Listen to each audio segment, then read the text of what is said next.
The new channel.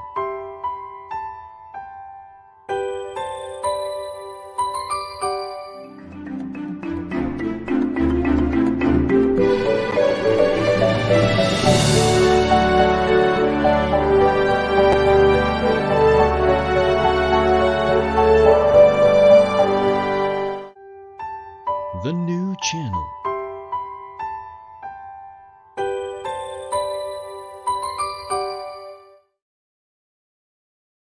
The views, opinions, and insights expressed in the following show are those of the hosts, producers, guests, and viewers. They do not necessarily reflect the position of the channel. Viewer discretion is advised. Good evening. Hello and welcome to the new channel. We are here to help you see the new you. This is Attorney Carlo Ibanez live streaming from Parañaque. And this is Attorney Sheilla San Diego, streaming live from Alabang, Muntinlupa. This is the pilot episode of YoLaw.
All right. Hello, everyone, and good evening. We are here live for the very first time. It's the pilot episode of YoLaw. Hi, Sheila. Good evening world, because we have viewers from all over the world. Marami akong Hello, world. How are you? Kamusta, Sheila? Na-excite ka ba sa ating new show? I'm so nervous. Anyway, I'm so happy that a lot of my friends came out to support and sent their messages of support. So please bear with me. It's our first episode. So medyo magpatawa naman kayo sa comments para hindi kinikabahan. Sabi ni Sheila kanina, masyado daw siyang tense. Sabi ko, wag naman tense. Medyo 9s or 8s lang or 7s. Masyadong madami pag tense. Yeah, you have to be corny. They're gonna keep coming throughout the night, so... Okay, so introduce mo muna sarili mo, Sheila. Introduce natin sarili natin, ikaw muna. Kasi marami sa viewers natin hindi tayo kilala eh. Well, actually most of my viewers are my friends and my family, so they know me already. Anyway, I'm Sheilla San Diego. I've been a lawyer for how many? 20 years, something? Wow. Yeah. So 1-year-old pa lang ako, lawyer ka na. The obvious age. Yeah. As well, I'm also a mom of 4. 3 of them are millennials. Talagang binuking, you know. And yeah, I'm also a photographer. I do it as a hobby, and I love to be able to help, especially this time of the pandemic. So I hope that through YoLaw, we would be able to share some information that would be useful to you, and that you can go back to in our videos and get some insights. So Carlo, Yes, kami ni Sheila actually, magkakilala kami through the Ayala Alabang Camera Club. So we're not only in the same profession, hindi lang kami parehong abogado, pero we have the same passion, which is photography. So si Sheila was the president of the Ayala Alabang Camera Club in 2018, no, Sheila? 2018. Ako 2019. So Binabati rin namin yung mga members ng Ayala Alabang Camera Club who are tuned in tonight. Medyo madami-dami sila. Nakita ko, nagpe-present na sila eh. Si Bobby, si Eunice, si Kevin, nandito na sila lahat. So, good evening sa members ng Ayala Alabang Camera Club. And then, for those of you na hindi ako nakikilala, my name is Carlo. I'm attorney Carlo Ibanez. I'm a lawyer by profession. I'm a partner of the law firm of Chavez, Miranda, and Aseoche. This is we're a litigation firm. And we're into litigation. And I've been in the practice of law for about 20 years. Actually, exactly 19 years. 20 years next year. So 19 years in the practice of law. Yon. So, and aside from that, I'm also the bass player for this band called A Moonshine. And incidentally, magre-release po kami ng bagong kanta on Friday. It's called Peace Riot. It will be out on all digital stores. So sana ho pakinggan nyo. Segue, ang tinatawag na segue. All right, let's go. So, tinitignan ko medyo madami-dami na nakalog in. 67 people are now tuned in. So hi to the 67 people. Dalawa na lang. 69 na tayo. Favorite number ni Bok Arcilia na nakalog in ngayon. So, dalawa na lang. 68 na. Isa na lang.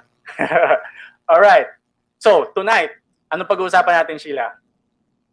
Well, first I'd like to say na ang dami nating viewers all over the world. We have viewers from Dubai, from Australia, from the US, from Singapore, from Malaysia, from Sweden. Oh my God. Kaya good evening world talaga. And hindi lampasan nilang favorite number na ni Bok. 74 na ang viewers natin ngayon. Nilampasan yung 69. Pero okay lang yan. Thank you guys for watching. Okay. But anyway, alright. So, ano pag-usapan natin, Sheila? Well, okay, for the past decade, I think we have seen how computers run our lives, more so now during the time of the pandemic. Diba? We have been confined in our homes, our little space in this planet. And whether we admit it or not, we spend most of our time with our computers, with our tablets, with our smartphones. We derive entertainment, information, and we also transact business on the internet. And with that kind of traffic, of course, there has to be certain regulations, diba? Di pwedeng basta-basta lang. So in 2012, RA 10175, parang radio station na lang, 10175, para mas madaling tandaan. Or the Cybercrime Prevention Act was passed. Tagal na, no? 2012, akala nyo bago lang. But anyway, what is this about? The law punishes offenses against confidentiality, integrity, and availability of computer data systems. Computer-related offenses like computer forgery, fraud and identity theft, content-related offenses like cybersex, child pornography, and of course, cyber libel. Well, the Cybercrime Prevention Act does not really define cyber libel. It only imposes a higher penalty because it's already defined under the revised penal code. Why the higher penalty? Because in using the technology in question, the offender reaches a wider audience, and his act would cause a greater harm because mas maraming maaabot. With just a click of a button, it will be sent worldwide. Diba? So, of course, the penalty will be higher. But cyber libel essentially is libel, as defined in our revised penal code. So, Carlo, maybe you can enlighten us further what libel is. In very short. Okay, so yun nga, sabi nga ni Sheila na ang cyber libel hindi bago. Ang libel hindi bago to. In fact, this has been around for matagal na, no? Since the revised penal code, since 19 kopong-kopong pa, hindi pa tayo pinapanganak, meron ng libel. But now, because of the birth of technology, meron ng cyber libel. So to understand cyber libel, we must understand libel. Ano ba tong libel? Alamin natin, ano ba libel? So, madali lang yan. Alam nyo, pag pinapag-usapan ng libel, napapainom ako eh. Gusto kong maglasing. Alam nyo bakit? Kasi ang favorite drink ko, ito, black libel. Nawa naman. Pwede rin dyang white libel, di ba? May gold libel pa, meron pang green libel. So madaming kinds of libel. Yan ang pag-uusapan natin ngayon. Joke lang yan. Libel. Naman, dapat mag-joke para medyo masaya, di ba? Okay. Kamu si Sheila, tawa ng tawa. Okay. Sabi sa Revised Penal Code, Article 252. Diyan yung malalaman kung ano yung libel. Okay. Libel is an imputation of a crime, a vice, or a defect, an act or omission, status, or circumstance tending to cause dishonor, discredit, or contempt of a natural or juridical person, or to blacken the memory of one who is dead. Naintindihan nyo? Hindi, di ba? Kasi masyadong magulo ang batas. Kaya kami may trabaho kasi magulo ang batas. Kung maayos ang batas, you don't need lawyers, di ba, Sheila? So, yan ang i-explain namin sa inyo. Okay. Ano ba ang libel? So, isa-isayin natin, okay? Libel is an imputation of a crime. Meron kang in-impute, meron kang, ano bang imputation sa Tagalog, Sheila? Meron kang sinabi na ginawa crime ng isang tao.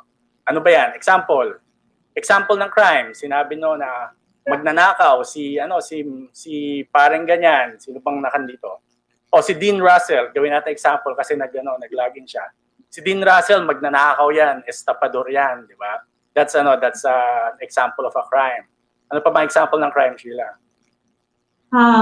Yung nagbebenta ng online scammer yun. Yan, scammer yan. Di ba? Crime yan. So, in-impute po ang crime. Pero, you must remember, mamaya pag-uusapan natin yung yung elements ng libel. Pero, at this stage in time, dapat you have to understand that the imputation has to be malicious. So, pag sinabing crime, malicious na ba kagad yan? Well, hindi naman lahat, no? Kasi minsan may mga crime na hindi malicious. Ano yon? Pag sinabi, si Carlo, he stole my heart. Yan, theft yan, di ba? He stole my heart. Pero hindi malicious yung imputation na yon. Or pag sinabi, meron pa, tika lang, may joke pa ako. Pag sinabing, I burn for you. Yan, hindi rin yan. Arson yun kasi burn, di ba? Pero hindi rin siya imputation ng crime. Or pag sinabing, patay na patay ako kay Attorney Sheila. Yan. Pag sinabing patay na patay, murder yon, crime yon, pero hindi siya libelous kasi hindi naman siya masama. Tama ba, Sheila? Anyway, crime. That's the first. Pangalawa, vice or defect. Diba? Vice. So pag sinabing kamukha mo si Vice ganda, yan, libel ba yan? Kasi vice. Okay. Ano ba ang vice? Vice is bisyo. Diba? Ano ba examples ng bisyo? Bisyo na libelous. Alam mo yung naniligaw sa'yo, yung palaging nagme-message sa'yo, durugista yan eh. Na-rehab na yan. Oo. Yun. Addict daw. Paano pag sinabing, addict ako sa kagandahan mo? Diba? Okay, next. Right. Okay. So, diba, vice or bisyo. Pangalawa, defect. Depekto. May depekto ka. So, sinabi niya sa'yo, may depekto ka. Ano ba yung mga depekto na yan? So, siguro sabihin niya, sungki ngipin yan. Yung sino pa nandito nakalagin? Si Chana. O, wag si Chana. Masyadong maganda si Chana para si Marty Mercado. Sabihin natin, si Marty Mercado, ano yan? Maliit yan masyado. Defect yun, di ba? Maliit. So, hindi kaya defect yun. Small but terrible. Example lang naman yan. It does not necessarily, we are not saying that it's true. Yan yung sa libel eh. Sa libel kasi, di ba? Later, they will know that truth is a defense. Pero mamaya yan. So, yun, defect. May mali sa ugali, sa katauhan, sa itsura mo, di ba? Pag sinabing pangit ka, syempre, defect yun. Lalo na pag sinabing sobrang pangit ka, masyado ng defective yun, di ba? Ito yung sabihin niya, nagpa-nose lift lang yan. Nagpa-nose lift. Papasok pa rin yan. Kung, yan yung tinatawag natin, mamaya pag-usapan natin, yan yung tinatawag natin, malice in law. Kailangan i-prove siya kasi not necessarily na malicious siya, di ba? Not necessarily na libelous siya, pero pwede maging libelous. Okay? So, meron na tayong crime. Meron na tayong vice ganda, vice or defect. Meron na tayong, doon pa lang pala tayo. So, sunod, act. Ano bang act na pwedeng malicious? Ano naisip mo, Sheila? Alam mo yung nahuli sa CCTV yung ano, sila yung nakabundol nung aso. Kasi sa Yun. village namin, may CCTV lahat ng houses. So, diba, parang you would actually impute someone did an act, but Tama. actually you're not sure, diba? Tama. So, ibig sabihin ng act, merong ginawa yung pinapagsabihan natin, di ba? Na not necessarily masama, pero pwedeng malicious yung statement mo. Kung binuntis nitong taong to, ang kapatid ko, yan, act yun, pagbuntis, di ba? Yung mga kinain niya ang hotdog ko, yan, ano yan, act yan. Kasi iniwan mo yung hotdog sa plato, biglang kinain ng tao, act yan, di ba? Ninakaw niya ang tilapia ko, yung mga ganyang statements. Yan, acts yan, na pwedeng malicious. Okay. Okay?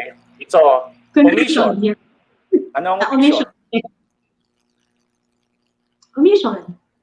Alam mo, yung tatay nung anak niya, kahit kailan, hindi yan nagbigay ng kahit na anong support.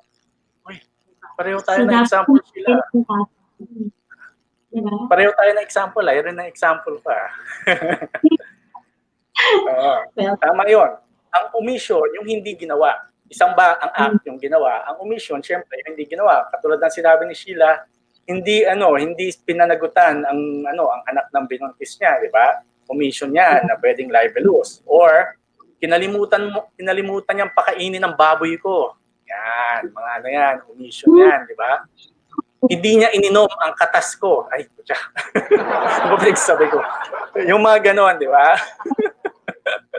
Yung mga ganyan. Omission, yung hindi ginawa, pwede rin siyang libelous. Next. Condition. Condition, Sheilla. Hindi ba condition? Mas maganda example mo eh. Okay, condition. Di ba yung condition is pagkatao or some kind of condition. Like now, sabihin mo na, alam mo, huwag kang pupunta sa bahay nila, may COVID yun. Yun. O yung taong yan, may ketong yan, di ba? O yan, condition yan na na pwedeng maging libelous. Alright? Tapos, status.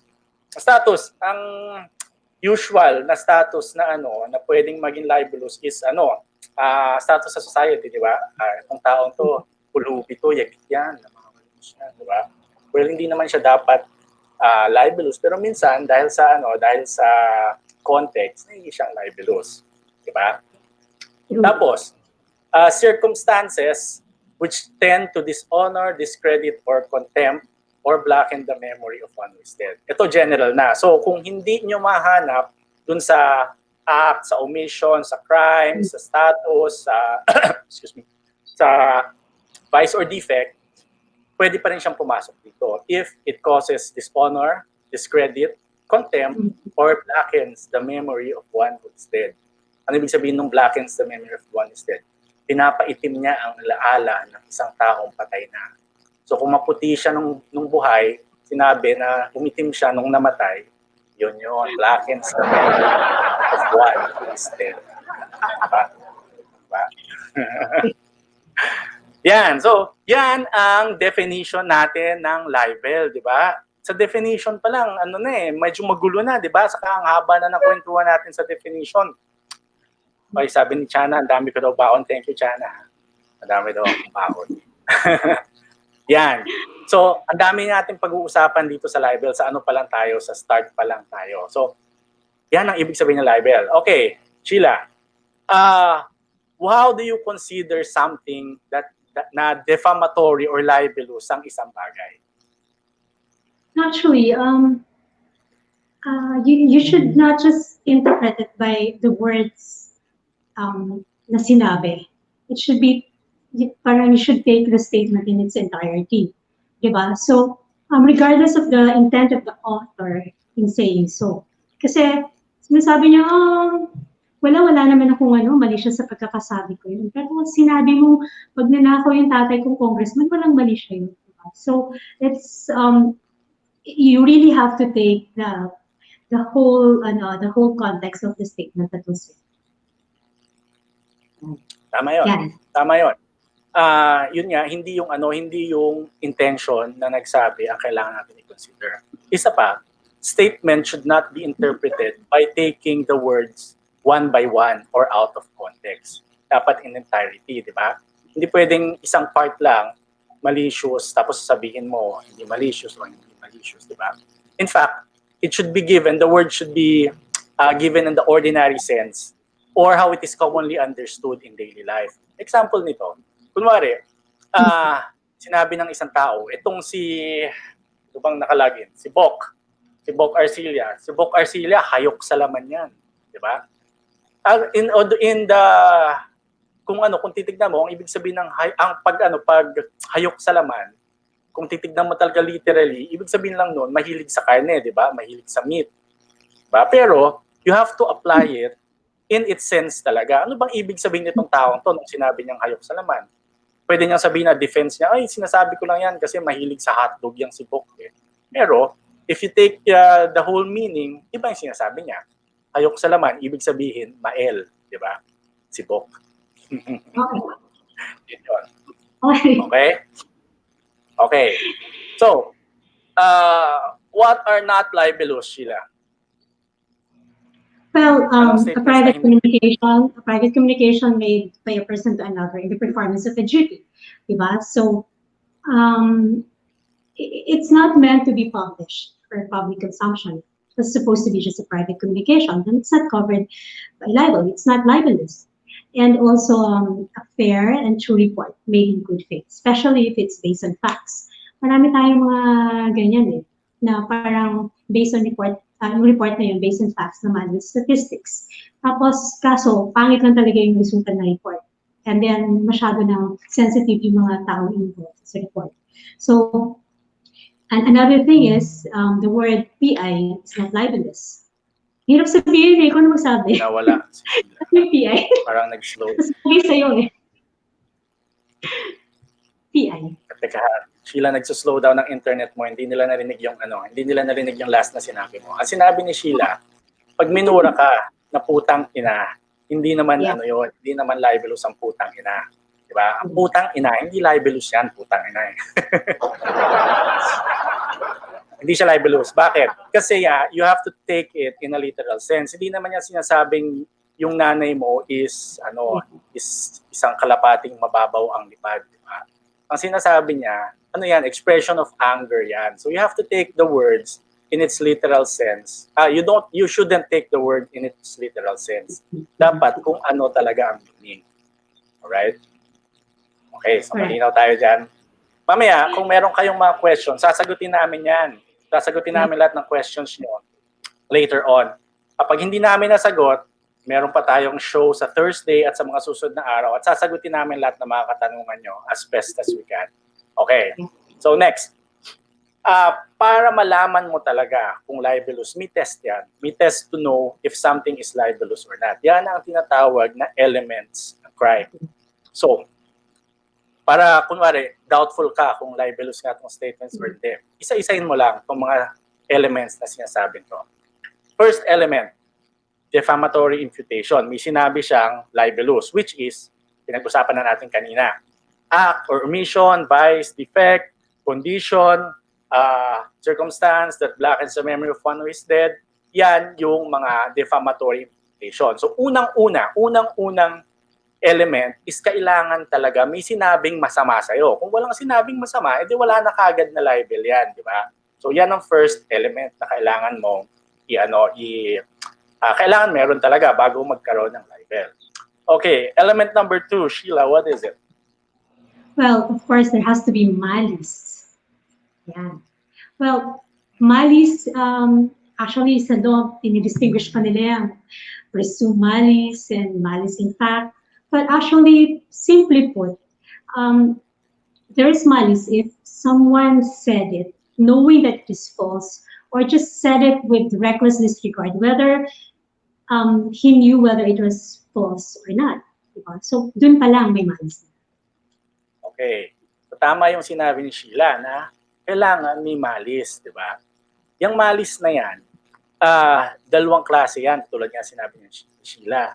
Pwedeng malice in fact or yung malicious talaga, isang tingin mo pa lang, malicious na, wala ka ng tanong-tanong pa, pag tingin mo talaga, malicious na talaga. Ano ba example nito? Kumari, sinabi niya, itong si, pili na naman tayo ng mga nakalagon. Si D. Olbes, kalalagin lang niya, gagawin na kagad nating example. Si D. Olbes, pangit yung taong yan. Sobrang pangit siya. Sa sobrang kapangitan niya, pati bulag napapangitan sa kanya, di ba? Yan. Magtatanong pa ba tayo doon kung malicious yan o hindi? Mag-iisip ka pa ba tayo kung malicious o hindi? Obvious na malicious talaga, di ba? Yan yung tinatawag natin, malice in law, presume talaga, di ba? Ngayon, yung pangalawa dyan, malice in fact. Ano ba yung malice in fact, Sheila? Well, pag sinabi mong malice in fact, may magandang example yan eh. Kailangan mo pa yung patunayan, di ba? As in, parang sinasabi mo, pag ikaw yung gumawa na you have to prove the purpose why he said that. It's not really, parang it's not obvious na ano siya, na may malice. It's not obvious na libelous siya. Pero kung talagang taken in its context, libelous na siya. Oo, di ba? Hindi tayo sure kung malicious talaga. Yung medyo mapapakamot pa tayo, malicious ba to? Hindi. Parang sinabi niya na, ang ganda-ganda niya, kamukha niya si Gollum. Ha? Ano ba yun? Malicious ba yun? Hindi. Maganda daw ako, pero kamukha ako si Gollum. Di ba? Nakakalito. So, i-prove mo muna na talagang malicious yan. In fact, baka nga yung mga nakabasa, hindi kilala si Gollum. Di ba? Ako, kilala ko si Gollum. Ayan. Next element. That it must be published. Diba? So, meron na tayong dalawang element. Kailangan meron kang malicious imputation, may sinabing masama. Pangalawa, kailangan malicious siya. Pangatlo, kailangan published. Ano ba ibig sabihin ng published, my friend, Sheila? Well, published.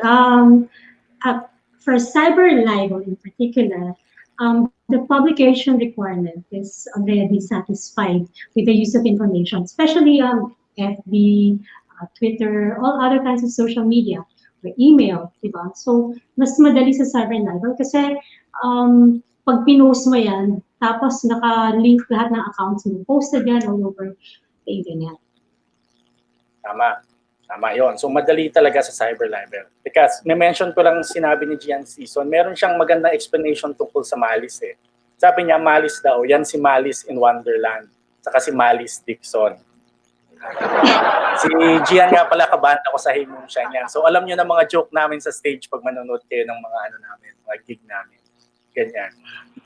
Oh, anyway, publish. Alam mo, powerful yung shades mo. You can still read the comments. I can't keep up with the comments. May ano ba yan? May scanner yan.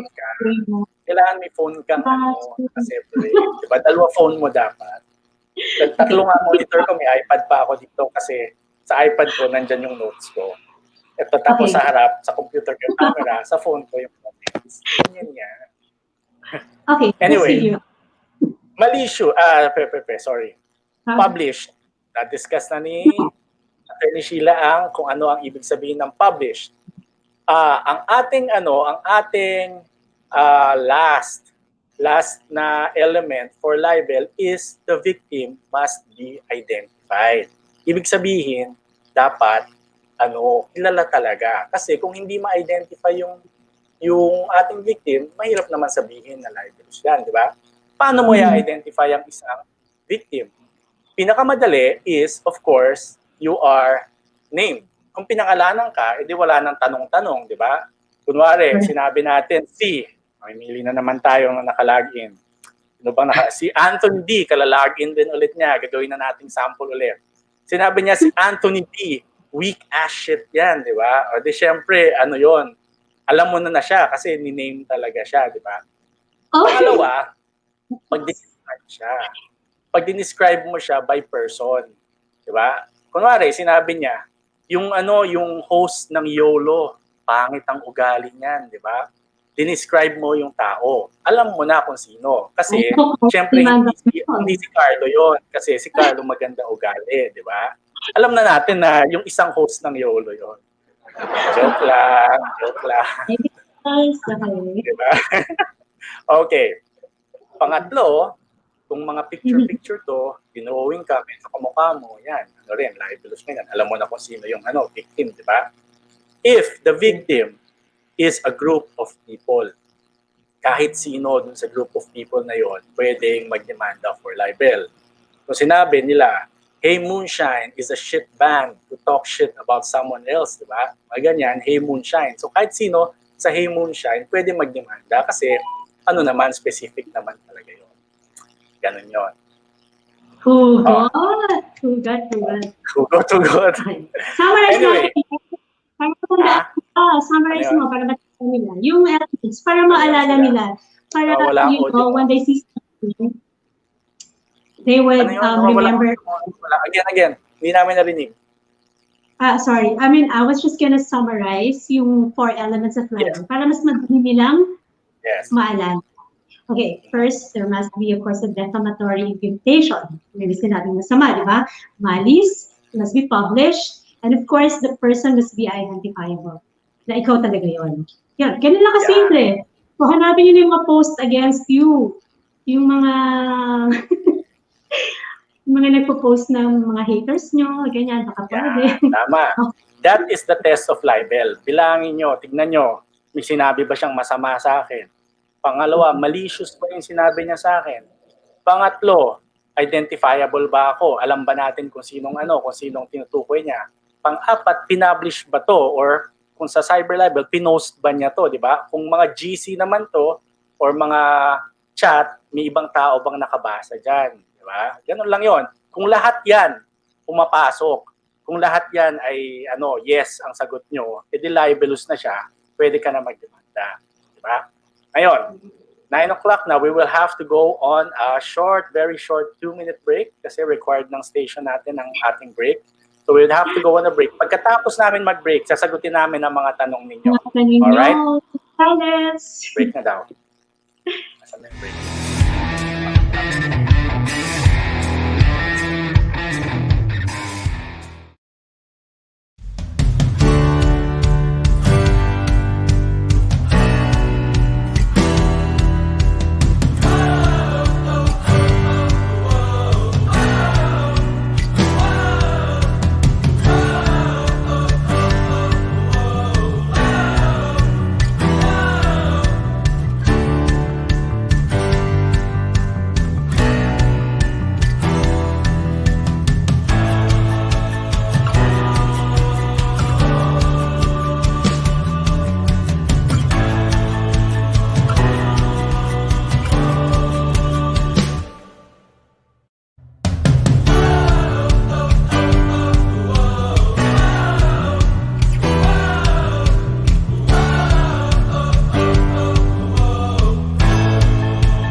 Okay.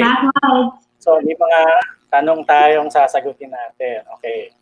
Sabi mo, Sheila, kung gusto mo ikaw sumagot nito ako. Unang tanong, from Miss Ruth Kin. Kaibigan mo ba si Miss Ruth Kin? Kilala mo ba si Miss Ruth Kin? She's binibining 22 ng Binibining Pilipinas. Beauty queen. Okay. Yeah. Alright, third question is social media a published media ba? Pakisagot siya. Ano daw? Sorry, hindi ko makita yung comment. Is social media a published media? Oo naman. Kaya yun yung kino-cover ng cyber libel. Online. With the use of technology, yan ang doon na pumapasok sa cyber libel. Yes. So ano siya? So yes, the answer is yes. It's a published media. So basta nag-post siya, pwede na natin kasuhan ng libel. Okay. Second question. From Victoria de Manila. Friend mo, Sheila? Victoria? Anyway, sabi niya, Teka, hindi ko nag-share ka ng article with your opinion based on the article. May pagka-libel ba yun? Based nga sa facts ng article. Okay, pwede ba ako sumagot ng sila? Sure, go ahead. Okay. So ganito ang rule niya. If you are stating something based on a fact, or if it's a fair opinion without or it's a fair narration of facts without opinion, pwede yan kung sinabi mo lang na ito sabi nitong article na to, ganito si Gian Season, walang kwentang cook yan, sinabi lang sa article yon, di ba? Pwede siyang makalusot. However, if yung pag-republish mo, you have no other reason than to malign or to cause the yung mapahiya yung isang tao, no? Pwede pa rin siya maging libel, but you have to show proof.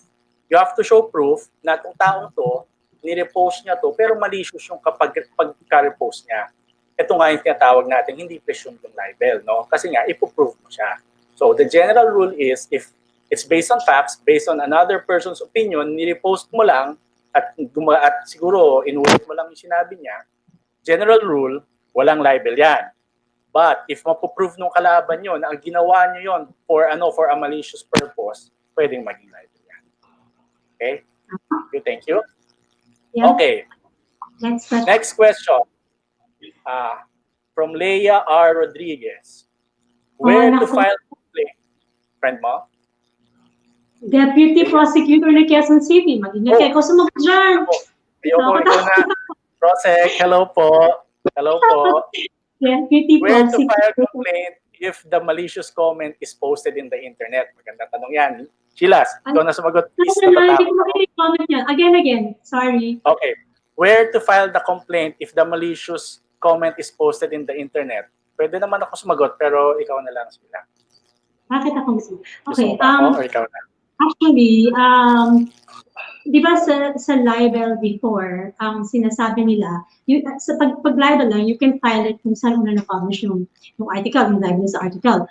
But with cyber libel, isang push of a button, at lahat, di ba, mapapublish at all at the same time. Now, if you are allowed, if the court allows you to file it anywhere else, kung saan man siya una na-publish, di pwede mo i-file sa, di ba, taga Manila ko, i-file ko sa Apari para mahasal yung, di ba? Oo, o pwede rin. Well, nasa jurisdiction natin yan. So, the Supreme Court said, and under the rules, that we should file it kung saan yung complainant. And jurisdiction and venue where you should file the complaint is the residence of the complainant at the time of the commission of crime. Yan. Correct. Nasabi ko ba, Prof?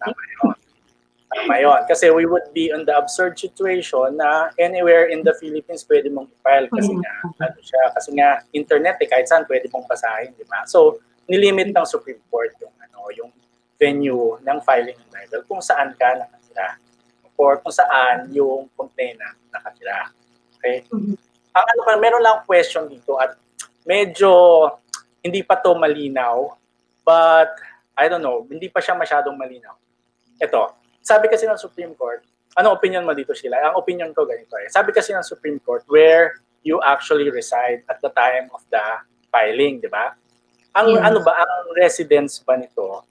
Do you consider it yung residence or yung domicile mo? Kunwari, katulad nga yung COVID na na-lockdown ka sa Manila, pero nakatira ka talaga sa Cavite.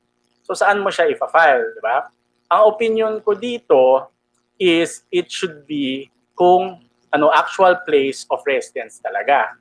Or yun nga, kung saan ka talaga nakatira. Kasi kunwari na-lockdown ka nga lang sa Manila. Doon ang residence mo for the COVID, but you are going back to your place in Cavite. Dapat sa Cavite mo dahil. That's my opinion. Ano tingin mo, Sheila? Well, I agree with you because you have to you have to really state your actual place of residence. Because as a matter of defense, baka biglang ipa-dismiss yung case mo kasi sabihin hindi ka talaga doon nakatira, di ba?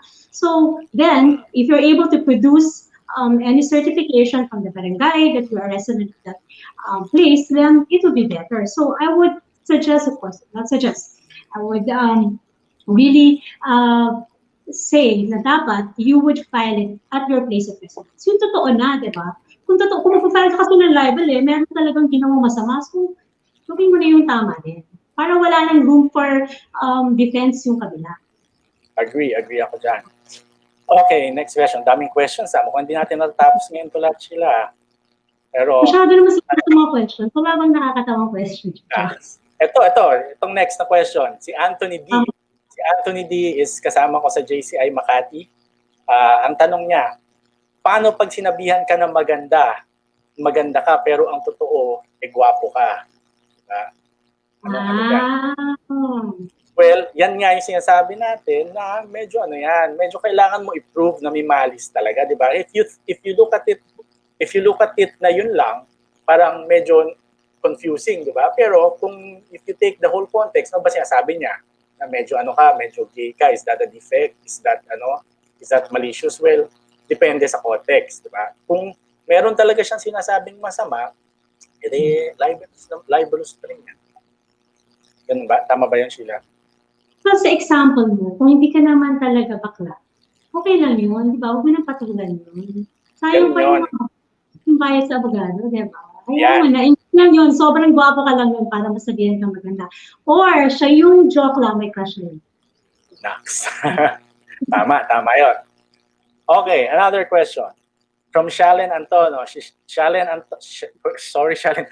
Antonio. Si Shalen is another co-member of the JCI. She's from JCI Makati, Princess Urdua, our female chapter. So her question is, libel ba yung I made a Facebook page to find a suspect. I posted his name and photos and with a pending warrant. Okay. Alam ko to kasi ako humawak ng kaso na to. Si Shalen, ang question ni Shalen is, hindi siya, I would say, hindi siya libelous. Why? Because you're not doing it, hindi mo ginagawa yan as maliciously, no? Hindi malicious ang pagka-post mo dyan. You posting it because you really wanted to catch the guy kasi ito nga ang suspect na to, may warrant na. In fact, I would have to correct yung statement mo, Shalen. Hindi siya suspect kasi alam ko tong kasong sinasabi mo. Hindi siya suspect. Ano na siya? He was pronounced guilty na by the court. So ano na talaga siya? Fugitive na talaga siya. So, may warrant of arrest, gumawa ka ng Facebook page kasi tatago siya, hindi mo alam kung nasaan, di ba? And you want to catch him. In fact, you even posted na merong reward. Okay lang yun kasi hindi naman siya malicious yung paggawa mo. Gusto mo lang mahuli yung isang tao na nagtatago sa batas. And that's your right. No. Pareho ba tayo ng opinion sila? Tama naman. Di nga ako naman. Nanonood sa atin si Prosecutor De Hoya ng Pasig. Kaya, gandahan mo sagot mo, Carlo. Anong tanong? Hindi, I said, I just want to say hi to Prosecutor George De Hoya ng Pasig, watching right now. Thank you so much. Okay. Ay, wait. Sheila, na pala? Kailangan ulit natin mag-break. Sinasabihan na tayo na kailangan tayo na mag-break ulit. Okay. Ang bilis. Huwag po kay Alex. Okay, sige. Break ulit tayo. According to our network, we have to go on another 2-minute break. We will be back in a while.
Carlo, Okay, so we yeah, are, watching from all over.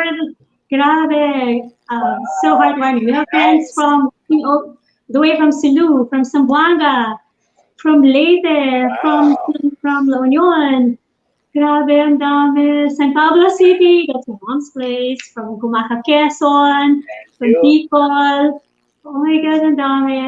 Thank you Thank so you. much for Siguro, i-shoutout natin yung mga dapat i-shoutout. Pag-shoutout muna ako, may listahan ako dito eh. Sige. Alright, unang-una, I want to thank you yung aking mga kabanda from Hey Moonshine. Thank you for watching.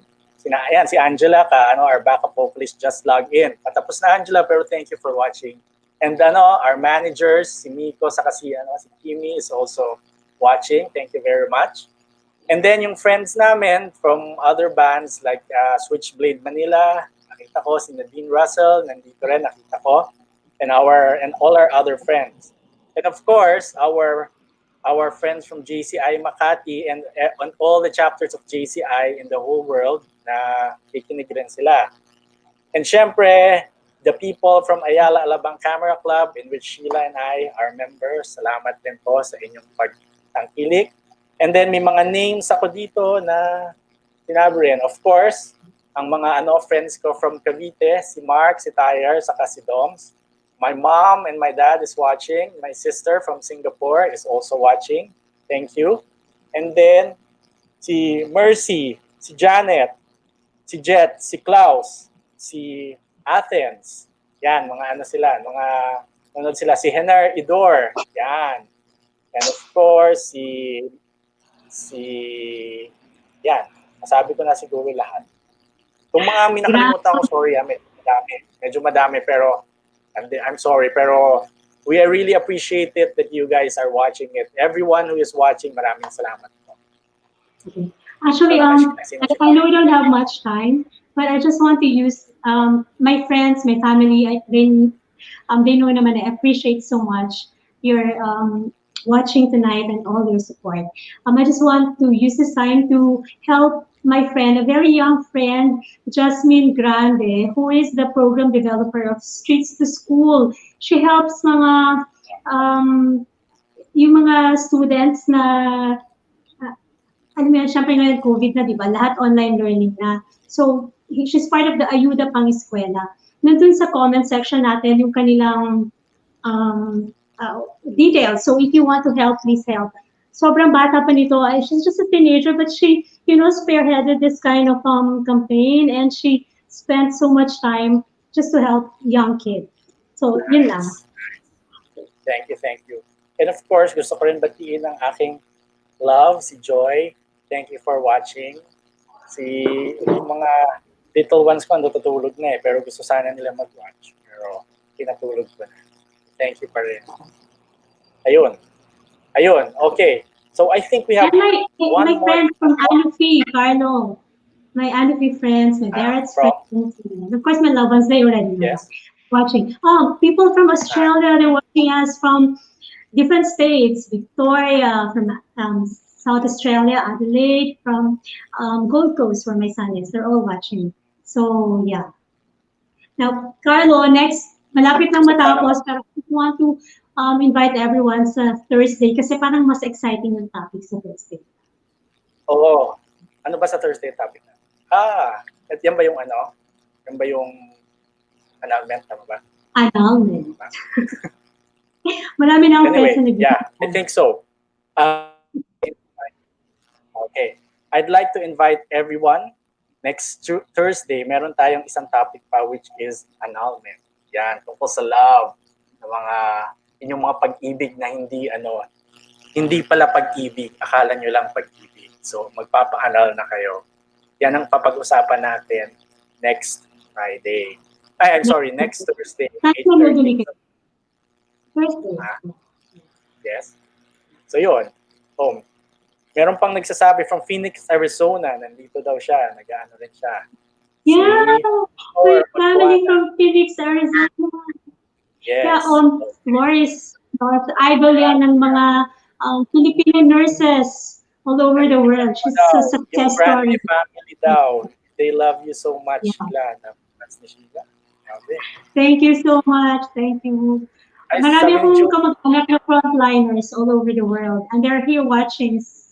So heartwarming. People from Bulacan, si Tito Al, and everyone. So si thanks for Jules, watching. hinantay daw ako magpalit ng shades, kaya lang nakalimutan ko. Teka lang dali lang. Ano ba? Sino nag-request, no? Si Jules, sabi ni Jules, magpalit daw ako ng shades. Ayan, nagpalit na ako ng shades. May Alright. tawag dyan. Meron pa tayong siguro pwede pa tayong magsagot ng isa pang tanong, no? Meron pa tayong 10 minutes. Pwede pa tayong magsagot ng isang tanong. Kasi Maghanap ka ng interesting okay. question. Yung may time pa tayo to explain yung tanong which is malimit tinatanong pag sa libel. The case of Maria Ressa. Pwede ba natin ikwento ng mabilis, Sheila? Kwento mo kaya? Wala si Sheila. Magagalit sa akin ng nanay Okay, ko eh. Okay. Okay. Okay. Si Maria Ressa is from Rappler. Dinibanda siya ni Mr. King kasi nag-post ang Rappler ng article saying so many things about Mr. King na daw siya involved sa isang murder, na involved sa drugs, Specifically, human trafficking and drug smuggling. Yes, so madaming mga sinabi yung article na yon. It's a article by Rappler. So dinimanda si Miss Ressa and the writer. Miss Ressa is the editor. Ang niya, hindi siya EIC it's a different position, but it's akin to the EIC, so siya yung dinimanda plus the writer of the article. Now, the thing here, so of course, alam naman natin na na made guilty si Miss Ressa. But the controversial issue in this decision is actually the prescriptive period no libel. Kasi under the revised penal code, ang libel, you can only file it after 1 year, di ba? Ito, 2014 pa yung last publication. Final niya 2019. October 2017. It was filed sometime 2017. Yes. 2017. So, yun, is the libel prescribed na or hindi pa? Anong sagot ng RTC, Sheila? Well, actually, first, yung DOJ, they used the 12-year prescription theory under Act number 3326, which provides for 12-year prescription for special laws that are punishable by more than 6 years imprisonment. And then, di ba ang cyber libel punishable siya? Para malaman nyo lang, pagka na-convict kayo ng cyber libel at makukulong kayo ng prison correctional in its maximum to prison mayor in its minimum, which means 4 years to 8 years in prison. Diba? So, ang ating honorable presiding judge, inapheld naman yung DOJ decision, saying that cyber libel is an offense separate and distinct from ordinary libel under the RTC. Sinasabi naman ng Rappler na ang libel daw, cyber libel is the same crime as ordinary libel under the revised penal code, which is, sinasabi mo nga, 1 year. Pero, Carlo, may lumabas resolution ng Supreme Court, although they said it's an unsigned resolution, but still can clarify kung ano ang prescriptive period ng cyber libel. Do you want to explain? Ikaw na. Hindi ko mabasa yung notes ko. Actually, Caloocan Metropolitan Trial Court, Branch 83, Judge Marlo Campanilla, in one of his articles, pointed out that the Supreme Court in 2018 issued an unsigned resolution in the case of Tolentino versus Libel. Sinabi niya na although the Cybercrime Prevention Act did not actually provide for the prescriptive period, it should be based on penalty. And the Supreme Court used the revised penal code itself. The maximum penalty for cyber libel is prison mayor, which is 8 years, diba? And this is called an afflictive penalty under the revised penal code, which is punishable by 15 years. So kung tutuusin, with this resolution of the Supreme Court, pasok pa rin yung time na final ni the thread of King against Rappler. Nandun siya sa prescriptive period, which is actually 15 years. Well, yun naman yung decision ng Honorable Presiding Judge. But of course, it is an appeal, and we'll have to wait for the decision of the Supreme Court para maging final. Yes. So, ang tanong dito, agree ba tayo sa sinabi ng ng RTC sa decision niya kay Maria Ressa? I think it's irrelevant whether we agree or not, because that is already the decision. Yeah. So, oo nga, tama. Sige, saka na natin pag-usapan niya kasi mahaba ang sasabihin ko dyan. O, saka di ba bawal tayo maging maging political. Kailangan fun lang kasi pag naging political na tayo, away na. Diba? Ako nasasabihin yung opinion ko niya, ipopost ko na lang yung opinion ko sa Facebook. Yes. Sana wag ako malive. So, may time ka pa? Ayun. Meron pa tayong 4 minutes, pero 4 minutes, I don't think that's enough to answer another question. Although madami pa mga tanong dito. Ganito, gagawin namin sa mga tanong ninyo na hindi namin nasagot, siguro sasagutin na lang namin sa comment section. Kasi wala tayong time. Kulang pala ang 1 oras to discuss libel, hindi namin nakalain. Dapat pala, pa lang, mga 10 minutes in discussion pa lang, hindi na kami nag-joke-joke, diniscuss na natin agad yung mga question.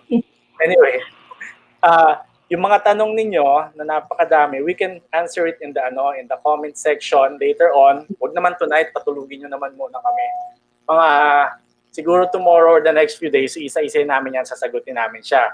But for now, yun nga, and then next on Thursday, ibang topic naman tayo. So ihandaan nyo rin yung mga tanong nyo next Thursday. Tungkol naman ito sa annulment. Marami ring mga issues dyan. And I think hindi rin tayo matatapos ng 1 oras. Siguro mag-limit tayo ng specific topic on annulment. Mahaba kasi masyado yung annulment na yan eh. Limitahan natin and then sasabihan namin kayo, ipopost namin kung anong mga topic ang pag-uusapan natin. Alright. May nagtatanong, what time daw next Thursday? It's also on 8:30. So every Monday and Thursday kami we'll go live every Monday and Thursday, 8:30 to 9:30 dito sa The New Channel. So ilagay nyo na sa mga calendar niyo. Sana manood ulit para marinig yun yung mga jokes ni Carlo. Marami na namang baon yan. Mag-isip pa ako ng mga joke. Nahirap mag-joke eh. Kasi alam niyo naman, hindi ako sanay sa mga ganyang corny jokes. Usually funny yung mga jokes ko. So, also Carlo, I'd like to also say hi to all the judges who are watching tonight. So mga Your Honors, salamat po sa panonood. Hi, Your Honor. Thank you for watching, Your Honors. We really appreciate it. And sana po, huwag niyo kami i-contempt pag nag-appear kami sa inyo kasi dahil sa mga jokes namin. Sana po seryosohin niyo kami pag kami. Pag umappear na, ito lang yan. Well, actually, kung mga comments, hindi ko lang mabasa lahat. I can't read each everyone specifically, but I'd like to say thank you so much for watching tonight. Thank you for all your comments. Thank you for your support. Sana supportahan niyo pa kami. 16 to 18 episodes po to, Monday and Thursdays. And marami po kaming topics. Kung may gusto kayong i-suggest na topics, just put it in the comments. Kung may suggestions din kayo about how we should go about the show, masyado bang mahaba yung lecture namin about the law, or masyado bang technical, we can learn from you. Kasi we just really want to be able to talk to you na parang magbarkada lang tayo. Para lang kayong nagkaroon ng barkada ng mga lawyers na pwede nyo tanungin. Yun. So, kung medyo gusto kayong style, sabihin nyo lang kami. Yes, diba? Correct yan. Saka, kasi first episode pa lang namin, so medyo kinakapapa namin, ano bang gusto nyo talaga? So, kung may mga comments rin kayo dyan, kung anong topics and mga violent reactions tungkol sa amin, we will appreciate it. So, yun. That's it. That's it for tonight. We have no more time. And panoorin nyo rin yung mga ibang shows ng TNC na nasusunod sa amin. So, yeah, next week or later on or tomorrow, tignan nyo lang ang schedule ng TNC. Ayan ang schedule ng TNC. Yan yung mga shows na Please available. subscribe Very to informative. the new channel. Yes, the new channel. So subscribe, follow us. Thank you very much and we love you all. YoLaw. Thank you so much. Salamat ng marami. Thank you. Good night. Good night. Bye, Carlo.